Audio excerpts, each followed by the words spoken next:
শুধু বন্দুক কিংবা ক্ষেপণাস্ত্রই নয়, আগ্রাসনের আরেক নাম যেন খাদ্য বা ক্ষুধা।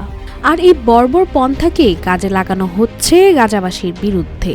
ফলে নিত্যদিনই উপত্যকাটিতে চলছে ক্ষুধার সাথে লড়াই। দুমুঠো আহার জোটাতে করতে হচ্ছে দিনের পর দিন অপেক্ষা।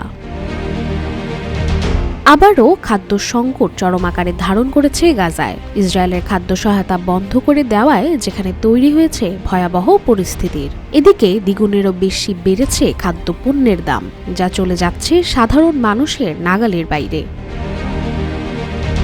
কমপক্ষে ৮০টি কমিউনিটি কিচেন খাদ্য সরবরাহ করে থাকে গাজায়, যা দ্রুত ফুরিয়ে যাওয়া রয়েছে আশঙ্কা। এদিকে সপ্তাহান্তে ইসরায়েলের প্রধানমন্ত্রী বেনিয়ামিন নেতানিয়াহু গাজার উদ্দেশ্যে যাওয়া সাহায্য বন্ধ করে দেন। অভিযোগ আনেন হামাসের বিরুদ্ধে ইসরায়েল হামাস চুক্তি বর্ধিকরণের অস্বীকৃতির। তবে হামাসের এক মুখপাত্র সাহায্য বন্ধ করে দেয়াকে সস্তা হুমকি বলে করেছেন মন্তব্য।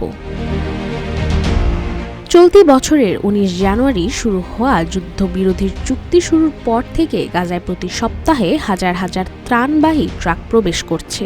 গেল শনিবার চুক্তির প্রথম ধাপের মেয়াদে শেষ হওয়ায় হামাসের বিরুদ্ধে সাহায্য সামগ্রী চুরি করে তা সন্ত্রাসী কার্যক্রম পরিচালনার অভিযোগ আনা হয়েছে নেতানিয়াহুর কার্যালয়ের তরফ থেকে। তবে এসব অভিযোগ অস্বীকার করেছে হামাস। এদিকে জানা গেছে রোববার রাত থেকে নিত্য প্রয়োজনীয় পণ্যের মূল্য হয়েছে দ্বিগুণ। যুদ্ধ শুরুর পর থেকেই পণ্যের মূল্য ২ থেকে ৩ গুণ বৃদ্ধি পেয়েছে। রাতারাতি ১ কেজি টমেটোর মূল্য বৃদ্ধি পেয়ে ১০ শেকেলে পৌঁছেছে। শসার মূল্য পৌঁছেছে ১৭ শেকেলে। এ প্রসঙ্গে এক স্থানীয় বলেন, ক্ষুধা নিবারণের জন্য আমাদের ১ কেজি টমেটো ক্রয় করার সামর্থ্যও নেই। তিনি আরো বলেন, মানুষ খাদ্য ক্রয় করতে পারছে না, কারণ তাদের নগদ অর্থ নেই। জাবালিয়ার ধ্বংসস্তূপের মাঝে খাদ্য বিক্রয় করছে ফিলিস্তিনিরা।